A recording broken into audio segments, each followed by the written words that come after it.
মই মনি kitchen and ব্লগছৰ আন এটা ভিডিঅ'লৈ আপোনালোকক স্বাগতম জনাইছোঁ। মাতটো একেবাৰে বহি আছে। কেৰাহী গৰম কৰি মই প্ৰায় 2 টেবুল চামুচমান ঘি দিছোঁ। গাজৰখিনি মই ঘিউত পানীখিনি শেষ হোৱালৈকে ভাজি, এইখিনি আকৌ কালি ৰাতিয়ে মই ৰুকি ফ্ৰিজত থৈ দিছিলোঁ। যিহেতু আজি ৰাতিপুৱা 10টা বজাত অৰ্ডাৰ আছে, ঠাণ্ডা কৰিও দিব লাগিব, সেইকাৰণে গাটো ধুইয়ে চিধা মই বনোৱাতহে লাগিছোঁ। চাহ একাপো খোৱা নাই, টেনশ্যন হৈ থাকে এটা সময়ত যদি দিবলৈ নাপাওঁ। আৰু যেতিয়া গাজৰৰ পানী শুকালে ফুল ফেট গাখীৰ দিছোঁ পূৰা 1 লিটাৰ। মিডিয়াম ফ্লেমত লৰাই থাকিম। প্ৰায় 70% প্ৰথমতে গাখীৰখিনি শুহিবলৈ দিম। গাখীৰ যেতিয়া 70% মান শুকালে মই 1 কাপ চেনি দি দিছোঁ। কথাখিনি কওঁতে মোৰ ইমানেই দিগদাৰ হৈছে নহয়, ডিঙিটো মানে খজুৱতি হৈছেনে বিষাইছেনে এনেকুৱা চেৰচেৰা আছে। মাৱা দিছোঁ প্ৰায় 50 গ্ৰামমান, হাতেৰে এনেকৈ ভাঙি দিছোঁ। গাজৰৰ হালোৱাত মাৱা দিলে খুব সুন্দৰ টেষ্ট আহে। 2 চামুচমান ইলাচি গুড়ি দিছোঁ। এতিয়া আকৌ গাখীৰখিনি মই শুকাবলৈ দিছোঁ। আকৌ মই 3 টেবুল চামুচমান ঘি লৈছোঁ। ড্ৰাই ফ্ৰুটছ মানে কাজু আৰু খিচমিচখিনি অকণমান ৰঙচুৱা কৰি ভাজি লৈছোঁ। 200 গ্ৰামৰ ঘিউ বটল লৈছোঁ আৰু অলপমান ঘিউ আছে, মই শেষত দিম।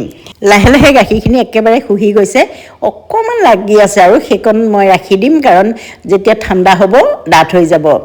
শেষত ঘিউখিনি দি পেলাই মই গেছ অফ কৰি দিলোঁ। এটা বাচনত উলিয়াই ফেনৰ তলত থৈ দিম। যেতিয়া ঠাণ্ডা হ'ল এয়া মই ½ কেজি 2টা পেকেটত ভৰাই ওপৰত ড্ৰাই ফ্ৰুটছ দি গাৰ্নিচিং কৰি দিছোঁ। লগত বাটাৰ পনীৰ আছিলে, সেইখিনি দিওঁ মানে ব্ৰেকফাষ্টলৈ দেৰিয়ে হৈছে লৰালৰিকৈ, সেইকাৰণে মই আলুকে কাটি লৈছোঁ।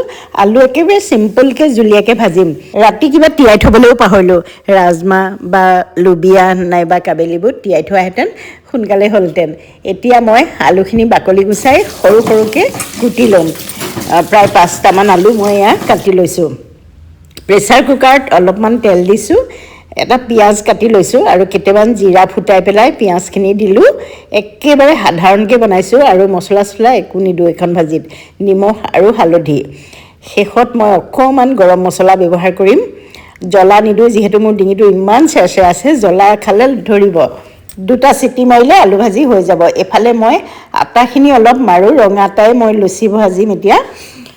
অলপ পেকেটটো খুলি টেমাটোত ভৰাই লৈছোঁ। আজি চববোৰ বস্তু পেকেট খুলিবলগীয়া হৈছে। ৰিফাইন তেলো অলপমান মই বাকি দিছোঁ, বাকীখিনি পেকেটতে আছে, সেইখিনি ভৰাম লাহে ধীৰে। এফালে আটা মাৰোঁ মানে মোৰ আলু ভাজি হৈয়ে গৈছে। কেৰাহীত মই তেলখিনি গৰম হ'বলৈ দিছোঁ আৰু এফালে লুচি কেইখনমান বেলি লওঁ। তেলখিনি যদি একদম জোখত গৰম হৈ থাকে, আটাখিনি যদি অকণমান জোখত মাৰি লোৱা হয়, তেতিয়াহ'লে লুচি খুব সুন্দৰকৈ ফুলে। এয়া চাবচোন দেই, প্ৰথমখনৰ পৰাই লুচি বিৰাট ধুনীয়াকৈ ফুলিছে। লুচিখিনি আটাটো আচলতে ঢিলাও হ'ব নালাগে, বহুত কটকটীয়া টানো হ'ব নালাগে। আৰু লুচিখিনি বনাই মই প্ৰথমতে অন্তৰীষক খাবলৈ দিওঁ, কাৰণ সি ডেলিভাৰী দিবলৈ যাব, মই পেকেট কৰি থৈ দিছোঁ যে। আৰু এওঁ ভোক লাগিছে বোলে, খাবলৈ আজি দেৰিয়ে হৈ গৈছে। এইকেইদিন মন চনবোৰ সঁচাকৈ বহুত বেয়া। বানপীড়িত অঞ্চললৈ যোৱাৰ পিছত তেওঁলোকৰ দুখ দুৰ্গতি দেখি সঁচাকৈ বিশেষ বনাবলৈও মন নাযায়, খাবলৈও মন নাযায়। মুখৰ আগত সেইবিলাককে ভাহি থাকে এনিটাইম। অন্তৰীষক মই লৰালৰিকৈ খাবলৈ দিছোঁ আৰু গাজৰ হালোৱা অকণমান বাঢ়ি থাকিলে সেইখিনিকে মই অকণমান সজাই দিছোঁ। যিকোনো বস্তু অকণমান সজাই দি মেলি মই ভাল পাওঁ। ড্ৰাই ফ্ৰুটছ আৰু গোলাপৰ পাপৰি দি সজাই দিলোঁ। ৰুটি চুটি খাই আজৰি হওঁ মানে 12টা বাজি গ'লেই, মানে অৰ্ডাৰখিনি আছিলে যে দেৰি হৈ গ'ল।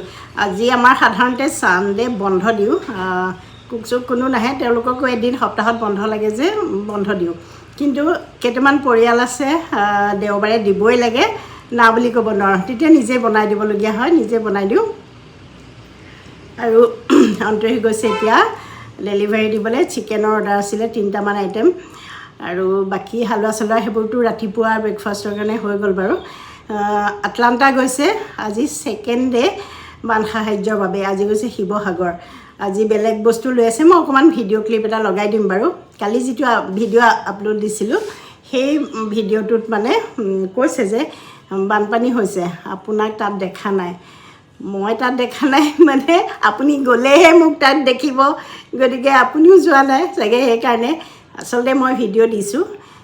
ফেচবুকত মই কেইবাটাও ভিডিঅ' দিছোঁ। কোনোবাই যদি হেল্প কৰে, হেল্প বিচাৰি এটা ভিডিঅ' দিছিলোঁ গুৱাহাটীৰ পৰা অহা পিছদিনাখনেই, আৰু আমাক যথেষ্ট সহায় কৰিছিলে, বহুত টকা উঠিছিলে, প্ৰায় 60,000 মান টকা উঠিছিলে। নিজৰ সামৰ্থ্য অনুযায়ী মই অলপমান দিছোঁ, আটলাণ্টায়ো দিছে, যিহেতু তাইও অকণমান ঘটে অন্তৰীক্ষও দিছে, বেলেগ বেলেগকৈ দিছোঁ আমি। আৰু আমাৰ যোৰহাটৰ কিছুমান ক্ৰিয়েটৰ মিলি একেলগে আমি বান সাহাৰ্য দিবলৈ গৈছিলোঁ। আৰু মই একেবাৰে স্পটলৈ যোৱা নাছিলোঁ, কাৰণ মই ট্ৰিটমেণ্টৰ পৰা আহিছোঁ। মোৰ ভৰি আঁঠু মানে আকৌ বিষ হৈছিলে, যথেষ্ট বিষ, মই খোজেই কাঢ়িব নোৱাৰা এনেকুৱা এটা অৱস্থা। গতিকে মই গাড়ীতে গৈছিলোঁ, গাড়ীতে বহি থাকিম বুলি। কিন্তু ওচৰৰে এঘৰ মানুহে তেওঁলোকৰ অকল ভেটিটোহে ডুবিছিলে, মানে যিমান দূৰলৈকে গৈছিলোঁ মোক নি পেলাই দিনটো বহুৱাই থ'লে। সন্ধিয়ালৈকে মই বহি থাকিলোঁ। আটলাণ্টাহঁত বান সাহাৰ্য দি ঘূৰি আহে মানে। আৰু তাৰপিছতো আমি যথেষ্ট আমাৰ ঘৰত কাপোৰ দিছে, সেই নতুন কাপোৰ, খুব ভাল ভাল কাপোৰ, পুৰণা মানে যি এদিন বা দুদিন পিন্ধিছে তেনেকুৱা খুব ভাল কাপোৰ দিছে, যোনে যি পাৰে দিছে, পইচা দিছে, সকলোবিলাক আজি আটলাণ্টাহঁতে আকৌ ছেকেণ্ড টাইম দিবলৈ গৈছে। মানুহৰ বাবে আমিও শান্তিত থকা নাই, যিমানখিনি পাৰোঁ আমি সহায় কৰিবলৈ চেষ্টা কৰিছোঁ। আৰু এই 8 দিন 9 দিন আমি সেই একেটা কামতে ব্যস্ত আছিলোঁ। এতিয়া আমি নিজৰ কাম কৰিবই লাগিব। গতিকে কাইলৈৰ পৰা আমাৰ স্কুলো খুলিলে, স্কুললৈও গৈছোঁ, ভিডিঅ' দিয়া কামো আৰম্ভ কৰিছোঁ। সেয়া আৰু বিশেষ ক'বলৈ নাই। আৰু মোৰ জ্বৰ উঠি গৈ আছে, কালি ৰাতি বহুত জ্বৰ, ৰাতি টেবলেট খোৱাৰ কাৰণে জ্বৰটো কমিছিলে। সেইকাৰণে মোৰ অৰ্ডাৰখিনি কালি লোৱা আছিলে কাৰণে যেনে তেনে মই দিলোঁ। আৰু এতিয়া দুপৰীয়া ভাতটো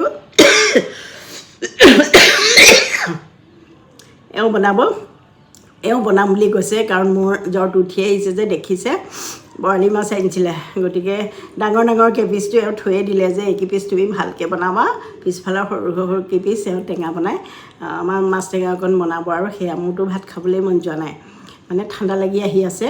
আৰু কি কাৰণে জ্বৰ হ'ল জানেনে? আমাৰ স্কুলখন বানপানীত আধা ডুবি আছে, আঁঠুৰ ওপৰলৈকে পানী। আধা ঘণ্টা খোজকাঢ়ি গাড়ীৰ পৰা স্কুলৰ ভিতৰলৈ গৈছোঁ, 12টা বজাত ছুটি হৈছে, আকৌ পানীত খোজকাঢ়ি আহিছোঁ। সেইখিনি ভিডিঅ' মই নেক্সট ভিডিঅ'ত দেখাম বাৰু। ৰাতিলৈ মোৰ সেই পানীত যোৱাৰ কাৰণে জ্বৰ হ'ল।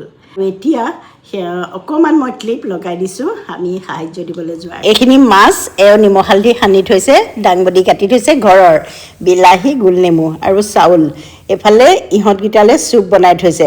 এওঁ আকৌ সকলো কাম পৰিপাটিকৈ কৰে, একেবাৰে আগতে যা যোগাৰ কৰিহে লয়। আজি 25 তাৰিখ, আটলাণ্টা আৰু মই ওলালোঁ প্ৰথম APDCL অফিচলৈ বুলি। মোৰ আঁঠুত পূৰা দুইটা আঁঠুতে বেণ্ডেজ চক। মই এনেই মনৰ জোৰতহে ওলাইছোঁ, মই একেবাৰে জেগালৈ যাব নোৱাৰিমগৈ। APDCL অফিচতে আমাৰ এয়া বস্তুখিনি ষ্ট'ৰ কৰা হৈছিলে, পেকিং কৰা হৈছিলে। এইফালে আমাৰ হেৰি গ'ল, চিনি পাইছে প্ৰাঞ্জল, এইফালে বেদান্ত, এইফালে অনুভৱ। এতিয়াও সহায় কৰিব লাগে, হয় নহয়? সহায় কৰিব লাগে, সকলো ওলাই আহক, সকলোৱে বানাখান্তক সহায় কৰক। এই তুমি অনুভৱ আছে, এইফালে মই আছোঁ, এইফালে চব পানী ফটিকে লৈ আহিছোঁ। আৰু বাকীখিনি বজাৰ হৈ গৈছে প্ৰায়। এতিয়া নেক্সট আমাৰ পেকিং হ'ব। যিসকল আহিব বিচাৰে নিজ ইচ্ছাৰে আহিব পাৰে, আমাৰ সহযোগ কৰিবলৈ, হয় নহয়? আহিব পাৰে। যোৱাকালি সকলোৱে মিলি বজাৰো কৰিলে APDCL অফিচতে, আৰু এয়া পেকেজিঙো কৰিলে। আমাৰ নিজৰ সাধ্য অনুযায়ী যিমানটো পাৰোঁ দিছোঁ। লগত মোৰ পষ্টটো দিয়াৰ পিছত আপোনালোকে যিমানখিনি কাপোৰ দিছে, টকাৰে সহায় কৰিছে, বহুত বহুত ধন্যবাদ। আৰু এই মুহূৰ্তলৈকে আমাৰ একাউণ্টত পইচা আহি আছে। আমি ৰাস্তাটো বজাৰ কৰি লৈ যাম, আমি মুদৈজান পোৱালৈকে আৰু দোকান আছে, সেইকণ সময়লৈকেও যদি পইচা সোমাই যায় আমি লাষ্ট মুহূৰ্তটো বজাৰ কৰি লৈ যাম। মোৰ ভৰিৰ কণ্ডিশ্যন ইমানেই বেয়া, মই লগত এনেই আহিছোঁহে। আৰু চাওক, বগৰীগুৰি পোৱাৰ আগৰ ৰাস্তাটো এয়া, ইমান জেগালৈকে আমি আহিলোঁ, তাৰ পৰা আৰু ৰাস্তা পদূলি নাই। আটলাণ্টাহঁত অলপমান খোজকাঢ়ি চাইছিলে পানীৰে। আমি নিয়া বলেৰো পিকআপ ভানখন নাযাওঁ বুলি ক'লে, কাৰণ পানী বহুত আছে, যাব নোৱাৰোঁ।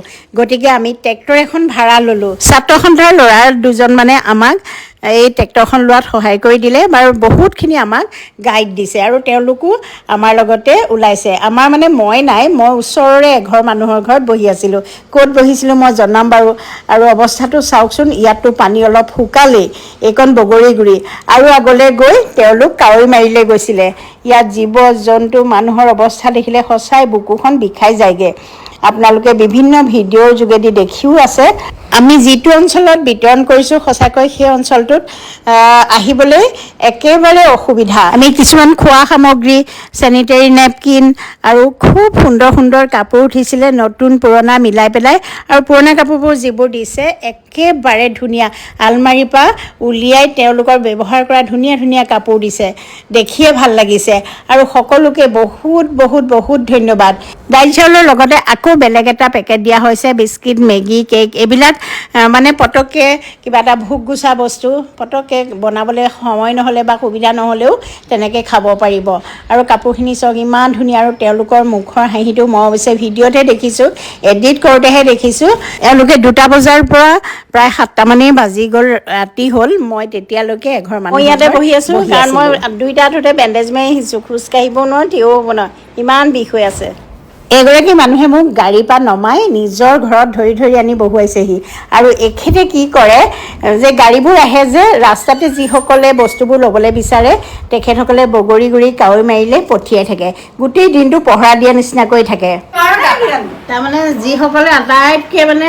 বানপানীত ডুবি আছে সেইসকললৈ বস্তু পঠিয়াই নহ'লে মুখতে বেলেগে লৈ লয় হয় নাই এইফালে এখেতো পুৰা ডুবি আছে হয় হয় কিন্তু বস্তুখিনি নাপাওঁ মানে গাঁৱৰ মানুহখিনিৰ কাৰণে আমাৰ সমস্যা হৈ যায় এখেতে নাৱত আহি পেলাই এখেতৰ ঘৰত গা মোকতো গোটেই দিনটো ৰাখিলে ঘূৰি অহা সকলোকে তেখেতে চাহ একাপ হ'লেও খুৱাই পঠিয়াইছে মানে তেওঁৰ দাবী চাহ একাপ খাই যাবই লাগিব এয়াই অসমীয়া মানুহৰ মৰম